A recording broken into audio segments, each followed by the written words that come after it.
Greetings and welcome to another episode of the Planetary Persuader. I am KozMcKev, your host, and this is for the week beginning with the weekend of Friday, the 4th of September, carrying us on through the week through the 10th, Thursday. And so what do we got? Well, looking at the sky today, I would see the moon in the constellation of Pisces. And the part of Pisces that the moon is in is a lunar mansion, or nakshatra, known as Uttara Bhadrapada. So like Uttara Bhadrapada, what's that all about? Well, Uttara Bhadrapada is it's that part of the sky where it's ruled by this ruling deity called Adhir, which is known as the serpent of the deep. And its ruling planet is Saturn. But it's all within the constellation of Pisces, so there's this Jupiter element in it. And Saturn makes us deal with our karma. It makes us deal with our restrictions. It makes us deal with our embarrassment. It makes us deal with our injuries. It makes us deal with our depression. It makes us deal with our maturity. All of these things are associated with Saturn. And so, but Adhir, the serpent of the deep, is referring to the depths of the cosmic sky. It's like the cosmic ocean. And this is the other part of the funeral pyre, where we transform. You know, where Pisces is the ultimate death. We've gone through every sign of the zodiac. We're flushing it out. Now, in Western astrology, moon's in Aries. Okay, I get that. You know, I get that. If we look in the constellation of Leo, that's where we'd see the sun. But if we're talking about tropical astrology, we call it Virgo right now, because it's a seasonal thing. It's not based on where the planets actually are. But as far as like houses and planets and houses, there's a lot of matches with Western and Vedic astrology. So I like to talk about commonalities, you know, conjunctions. These are the things that are strong. These are the things that we can agree upon as astrologers. So, Sun in Virgo, Moon in Aries. Let's see what kind of aspects we have this week. And there's something else new happening this week too I wanted to make note of, and that is that we have Venus moving over into Leo. So when did that happen? Well, I don't know, I guess this is September now. My goodness, summer is shrinking. We've only got a couple more weeks left of summer, folks. We have Venus moving into Leo, I guess Sunday night, Monday, depending on where you are. So it's going to happen Sunday here on the West Coast at 12:22 a.m. Okay, so I lied. I think for most everybody, this is Sunday. Venus goes into Leo. So we got a Cancer, which is concerned with it feeling right and security. And Leo's more looking for generosity and festivals and really awesome colored clothing and celebrating life and things like that. Big thinking stuff. Yeah. All right. And what else can we say? We got some other things happening today too. As Mercury is going into Libra, and that happens tomorrow. I can't believe it. 12:46 p.m. Yeah. So Mercury goes into Libra. It's also really interesting to note that Mercury in Libra is sidereal Virgo, which is an exalted Mercury. So to be honest with you, I expect communication to really improve, and we're going to make some brilliant discoveries this week. But you know, there's no full moon, no new moon. The moon is waning. That means it's shrinking. So, sign by sign, starting with you, Aries, we're going to do this. So greetings, Aries. Welcome to your horoscope. Well, I mean, Venus going into Leo is good news for Aries, because it's like, I'm breaking out. I'm celebrating my creativity. I'm celebrating my love. I'm getting into my heart. I am going to help promote my daughter, female children, right? So that she's doing better in life. This is generally the theme. So we want that, you know, we want that celebration of goodness. And this Mercury in the 7th house, you become more of a sweet talker. You become able to express what you want in love. And so it's like a win-win. If Aries looking for love, Aries going to get love this week. I feel that, you know. Especially with Moon in Aries. You got Moon in Aries today, Moon in Aries tomorrow. You know, by Sunday will be, you know, the Ashvini moon. It's going to be different. You know, Moon will be in Taurus and Western Zodiac, and you'll be on another train of thought at that point. And then you still got all this work responsibility with Pluto, Saturn, and Jupiter. Okay. Well, we're heading back over into Taurus now. So greetings, Taurus. Welcome to your horoscope. So we've got this Uranus retrograde thing. So, you know, Uranus got around, you know, it got up to 10 degrees Taurus, and then it stopped. So 10 degrees Taurus is like April 30th, May 1st. So if you're born on one of those days, you're feeling the Uranus effect. Oh, something doesn't feel quite stable. Okay? And one thing Taurus really likes is stability. You know, they don't really like their world to be rocked. Jupiter, Saturn, Pluto, all in the 9th house. Ultimate wisdom will be taught to you. Sun in the 5th house. You're in your heart. You're functioning well. Your inner teacher, your inner clown, your leadership abilities, they're very strong right now. And Venus moving over into Leo in the 4th house. Actually, Venus kind of likes the 4th house. Venus feels good. It's a watery house. You know, it's like, I'm going to just do things that feel good. And as my Western Zodiac Taurus Sun producer said today, it says, love isn't about finding other people. It's about, you know, doing things for yourself that work for you. I'm like, okay, that'll work. Sorry if that was a misquote. And greetings, Gemini. And welcome to your horoscope. Yeah, I know. So what we got here? Well, we have North Node in Gemini. The desire that has no bottom. Okay, so you have to lift yourself up from that desire. You know, you have to show what you're doing. Make yourself known. Things are about to get so much better for you. But they're going to require a lot of effort. And so you have a gift of writing right now with Venus in the 3rd house. Your love life is getting better now that Mercury is moving over into your 5th house. So it's like, what is on your heart? Expressing what is on your heart. I read somewhere today that writing is a way to get about your feelings. It's a way to get naked for people without anybody having to be embarrassed. And so I thought, well, okay. It's a socially acceptable way of like revealing yourself is through writing. And I'm thinking, Gemini's kind of good at writing. Sun's in the 4th house, so inner happiness. Who's your tribe? Who do you really want in your life? That's also very important. Kind of an active life socially this weekend. You might be, you know, getting together with friends, seeing people. And your intuition is on. You have these wild ideas about life and things, and you want to express yourself in a way that's gentle to everyone. Like I was saying last week, it's just like we don't change things by fighting them. We change them by replacing them with something that's better. Okay. All right. Well. Greetings, Cancer, and welcome to your horoscope.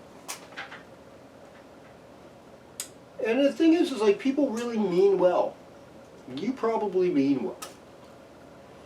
I know a lot of people that mean well, and their passion for what they believe in comes across so strongly that they bully other people. Oh, you're not with us, and then there's all these assumptions that go with this. This could lead to this, that. Please don't do that, okay? You know, if somebody claims that a vaccine might be dangerous, potentially, that does not necessarily make them a Trump supporter, but I've seen people jump to that conclusion. People with PhDs I've seen jump to that conclusion on social media. Wow. Wow. You can do better than that, you know, and I mean, I want to encourage you to do better than that. It's all about diplomacy. It's all about partnership. It's all about relationship for you right now. And thoughtful communication that feels good. Highly recommend Marshall Rosenberg's book on nonviolent communication or compassionate communication. It should be a must-read for every leader, every teacher, every parent in this country. And everyone, is that we can do better. And we can be better listeners, we can be better empathizers, and we can when you understand your enemy, you do so much better than when you fight them. And so you're going to get some work. You've got it going on with Mars. And I know Mars is going to head in the retrograde direction real soon. I think it happens this Wednesday or Tuesday. Let's look at this. Yes, indeedy, folks. Mars goes retrograde on Wednesday at 3:22 p.m. So get it going on now while you can. All right. Greetings, Leo. Welcome to your horoscope. Well, you got Venus in the first house. Looking good. Hey. And it's sort of like that MGM lion. And you want to express yourself. That was a good symbol for theater. You know, that's Simba. And you're attracting love in your life. Economically, you're kind of focused more on economics and family. You want to be closer to family. You want to secure yourself economically. Mercury in the third house. Leo's communication is good right now. Your thinking cap is on, and so you should be thinking clearly. And you know, even if you have Alzheimer's or dementia, if you're a Leo with that, you might get a brief a brief couple of weeks, few weeks of lucidity where you're feeling lucid and you're understanding things now. I mean, the health issues are still there. The organizational impetus is still there. Small pets, uncles and aunts, they're still there. Working with others as a team in some fashion, that's still there. That still needs to be worked on. Your sense of adventure is really good this weekend, and you know, it'd be a good time to take a trip. I know it's, what is this? It's like Labor Day or something? Or was that last weekend? No, this is it. This is the Labor Day weekend. Oh my God. I personally, I avoid those holidays for going places because they're just a mess. But yeah, you might rock it because you're a Leo. And you do it anyway, because it's Labor Day. Well, speaking of Labor Day and labor, Virgo, greetings Virgo, welcome to your horoscope. Alright. Oh my gosh. I can't believe I said that. Okay, well, here you are. I mean, you're the flavor of the month, Virgo. Let's say that. And I want to give a happy birthday shout out to my friend Sally Longacre in Issaquah, Washington. She's watching this and she's surprised. It's Saturday. Her and Raquel Welsh. And you know, your heart is open. Good things are happening. And it's like you're very aware about what depresses you and what's blocking your heart, you know, and what might be hard. But you also, there's this genuineness about you right now that brings about good fortune. Mars in the 8th house. We're waiting for other people to do things that we may not be able to get them to do. And Mars is about to go retrograde. In a lot of ways, when a planet gets retrograde, something is like the energy internalizes. We talk about that in Western astrology, but it also kind of strengthens, because Mars is actually getting closer to the Earth. And it's in its own sign in both systems of the zodiac, both Western and Vedic. Very powerful. Very, very powerful. And so we want to look at this. And I've heard that we have not had, like on the sidereal zodiac, Jupiter in Sagittarius, Mars in Aries, and Sun in Leo, which it is now in the sidereal zodiac, which is the Vedic East Indian system, in 1,000 years. Like 1,000 years, folks. Whoa, almost 1,000 years. So that is, it's an opportunity to go into positive action to get your Dharma on. So this is a good thing. And we want you to have the best Dharma, you know, the best action, the best teaching. And you're a good teacher. You're looking for a spiritual relationship. This weekend is good for studying the occult. It's good for dealing with other people's property. It's and as far as work goes, you know, things aren't as grounded as you would like it to be, but you've got some good unconventional ideas. And Venus now moving into your 12th house. Well, I mean, you know, you gotta have to watch what you say, especially with your women friends at work. All those relationships, and also secret love affairs sometimes happen when pleasures of the bed, Venus in the 12th house. Oh lordy. Okay, well, here we go. Libra, welcome to your horoscope. You know, this is a good time for you to get your flirting on because of Venus being in the 11th house, so that's a very social time. I mean, once again, though, let's look at the Sun in the 12th house, House of Loss. This is a time to work on your spiritual life. This is a time to go to the ashram. This is a time to go to the monastery. This is a time to lay low. A lot of your responsibilities at work are going to be alleviated. I mean, you kind of want to do something fun and crazy, and I get it. You know, we've been cooped up for a while here. This is not fun, and allowing yourself some fun will be good. And you have a really good way with people. I see with Moon aligns with Mars. You know, it's like this is your time to make peace. You're a great peacemaker, Libra, and I can see you doing some more great things that are highly peaceful and very positive. Anyhow, we are going to move over from Libra to Scorpio. So, I know I gave Scorpio a short one last week, but we're going to give you a little more love for Scorpio. So Pluto in the 3rd house, changing with friends. Mars in the 6th house, getting our athletic vibe on, you know, working out. Sun in the 11th house. Some of your best friends, some of the best people in your life are starting to show up right now. Be conscious of that. Know that good things are coming and that you've got what it takes. And if you have to look at yourself in the mirror, Scorpio, and just tell yourself, I've got what it takes. I'm sexy as F. I am willing and able to cross boundaries no one else is willing to do, to get to where I need to go. So all of this could end up being very positive, working in your favor. Relationship-wise, things are kind of wacky because of Uranus in the 7th house. You're like, well, I don't know. I mean, where should I go with this?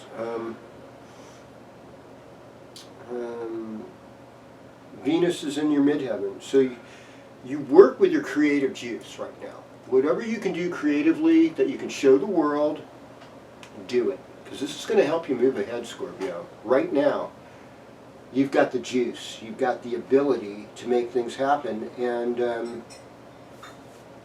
I think you'll have friends in high places that are going to take you even further.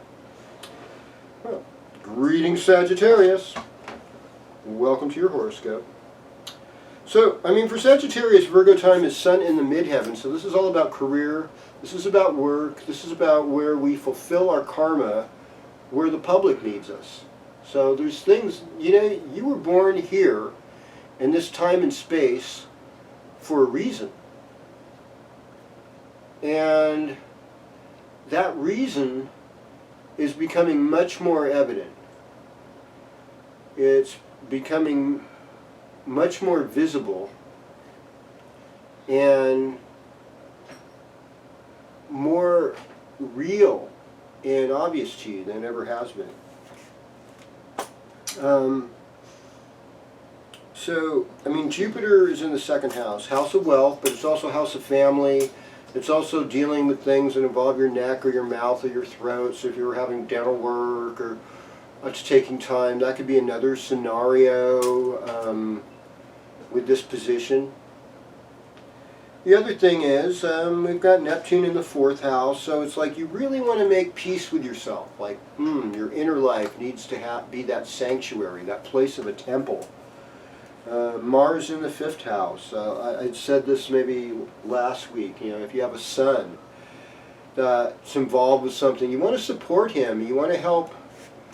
Our young men become better people that don't cause problems in the world, really. You know, and they need support. It's not just about, oh, they're already privileged. You know, we can neglect and ignore them now. That's not really how it works. They need to be aware of inequities and what advantages they have, and they also need to know what gifts they have and how they can do good, and so that we put a positive spin on their life, that they're valued, you know. And that's pretty hard to do in a world where 75% of traditional male jobs are being eliminated and 75% of new jobs are more oriented towards females. That's a fact.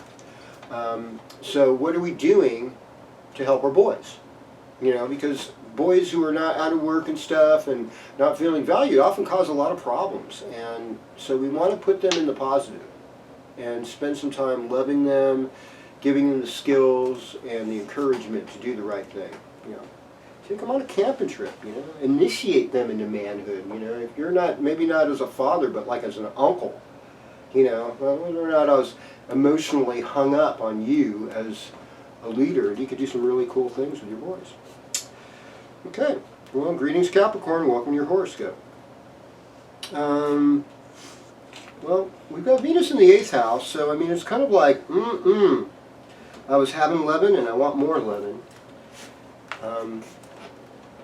Sun in the 9th house, being a better father if you're a male, or you identify that gender. Honoring your teachers, honoring good teachings, spiritual teachings that are uplifting, that take you to a higher place, getting into deeper subjects you enjoy. You know, if you wanted to work on a master's degree or PhD, or go back to college, this is a good time for that. You've got what it takes. I mean, there's sort of this restlessness about your own home environment, so you'll be one of those people. I think the fire signs will be more likely to take off on Labor Day weekend and try something. It's the last chance, you know, for summer this year. And then there's Uranus in the 5th house, so it's like there's like this little bit of a trickster in you, Capricorn, like, ooh, I want to do something tricky, fun, and inspiring. You know, you don't want to trick your own heart, though. And you're working intelligently. Mercury is in your midheaven. All right, let's go to Aquarius. Well, greetings Aquarius. Welcome to your horoscope. Well, what can we say about this? Saturn once again in the 12th house. Uranus in the 4th house.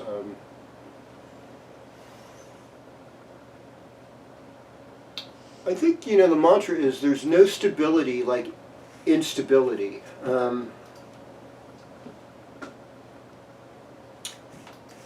Finding peace in uncertainty. I think there's a book by Pema Chödrön about that.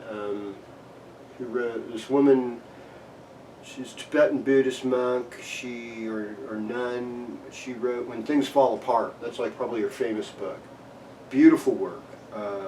great wisdom. And she talks about facing our fears and getting familiar with areas of our life that are really uncomfortable. Most of us want to run away from discomfort, but she's saying, no, get into it, discover it. I really think this is the message I have for you this week, is you've been going through some pretty uncomfortable things. You're normally a social person, and this has really upset your world. And we've got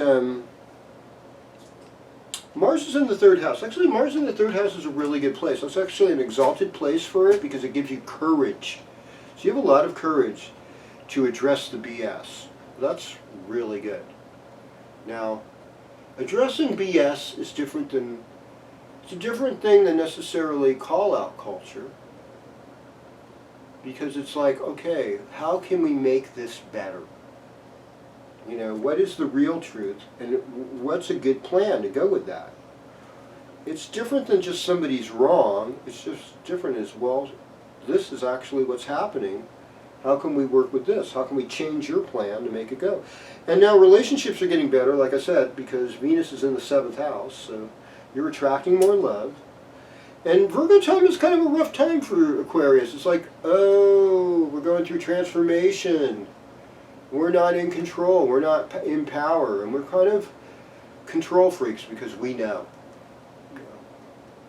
There's a little bit of that, like Leo control freak in Aquarius. And they'll just, you know, they will often be contrary or whatever it takes just to, or act crazy to resume some sense of power. Yeah. But, you know, that get into your spiritual life, get into studying the magic. Things are going to get better. Okay. Pisces, with the wind-up. Yes. Virgo is your partnership sign. It is the opposite of you. So this could facilitate love, romance. And it's also like, how do I become a diplomat? And it's also like, when people are being too critical. You know, like Venus is debilitated in Virgo, but it's exalted in Pisces. And you know why that is? Because Pisces has reckless abandon. And when you approach love like it's a drug, like, ah, it's wonderful, it's delicious, it's like a sweet dessert, you know, everything gets all happy. But if you're like, well, you know, I could have used a little bit less spices on it, maybe some more salt, I don't know, you know, that is the Virgo side of Venus. It is not, it is what ruins everything. Not that there's, you know, any kind of bad Venus out there, but it's like you have to put things in a better perspective. Jupiter is in your 11th house, so your social life, you've got good friends that want to help you. Older people are trying to help you. People that are very transformational are trying to help you. Got to be careful about aggressive or confusing conversations that might be over people's heads. Because I know sometimes you speak enigmatically, like non-specific things. Yeah, it's very safe, but it's also like, I don't get anything from this person. And and there's some intense things that are on your mind that you've had to deal with. And you know, in a way, the sun's being hemmed in by Venus and Mercury.